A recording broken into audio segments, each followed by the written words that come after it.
Beauty means quality.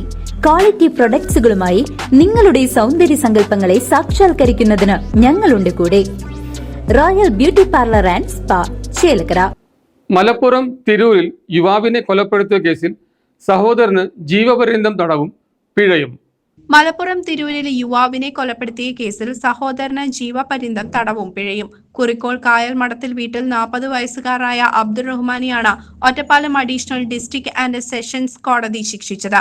2010 September 23-ന് സഹോദരൻ അബ്ദുൾ നാസറിനെ കൊലപ്പെടുത്തിയ കേസിലാണ് അബ്ദുൾ റഹ്മാനെ Ottapalam additional district and sessions കോടതി ജഡ്ജി സിജി ഘോഷ ജീവപര്യന്തം തടവിനും 10,000 രൂപ പിഴയും ശിക്ഷയായി വിധിച്ചത്.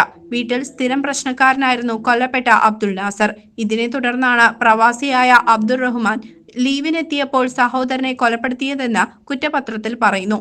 മദ്യത്തിൽ വിഷം കലർത്തി നൽകി കൊലപ്പെടുത്താനുള്ള ശ്രമം പരാജയപ്പെട്ടതോടെ കാറിൽ കൊണ്ടുപോയി വളാഞ്ചേരി വട്ടപ്പാറയിൽ വെച്ച് കഴുത്തിൽ തോർത്തുകൊണ്ട് മുറുക്കുകയും തുടർന്ന് ബോധരഹിതനായ അബ്ദുൾ നാസറിനെ പട്ടാമ്പിയിലെത്തി വെള്ളിയാങ്കല്ല് തടയണയിലേക്ക് വലിച്ചെറിയുകയുമാണ് ഉണ്ടായതെന്ന് കുറ്റപത്രത്തിൽ പറയുന്നു.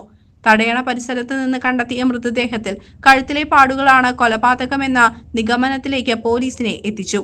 തുടർന്ന് പട്ടാമ്പി പോലീസ് കേസെടുത്ത് അന്വേഷണം ആരംഭിച്ചു. 2011-ൽ കേസ് ക്രൈംബ്രാഞ്ചിന് കൈമാറി. കൃത്യം നടന്നതിന് ശേഷം അബ്ദുൾ റഹ്മാൻ പ്രദേശത്തെ സാമൂഹ്യ പ്രവർത്തകനും മാധ്യമ പ്രവർത്തകനുമായ ഒരാളോട് കുറ്റസമ്മതം നടത്തിയിരുന്നു. ഇതേസമയം സംശയത്തിന്റെ നിഴലിൽ ഉണ്ടായിരുന്ന പ്രതി അബ്ദുൾ റഹ്മാന്റെ പാസ്പോർട്ട് പോലീസ് പിടിച്ചുവച്ചിരുന്നു. എന്നാൽ കോടതി മുഖേന പാസ്പോർട്ട് തിരികെ വാങ്ങി ഇയാൾ ഗൾഫിലേക്ക് കടന്നു. ലുക്കൌട്ട് നോട്ടീസ് പുറത്തിറക്കിയ അബ്ദുൾ റഹ്മാനെ 2016-ൽ ക്രൈംബ്രാഞ്ച് അറസ്റ്റ് ചെയ്തു. 16ഓളം പോലീസ് ഉദ്യോഗസ്ഥരാണ് കേസ് അന്വേഷിച്ചത്. 51 സാക്ഷികളും 63 രേഖകളും കോടതി പരിശോധിച്ചു. കേസിൽ പ്രോസിക്യൂഷന് വേണ്ടി additional public prosecutor advocate PM Jaya ഹാജരായി. CCV news, Chelakkara.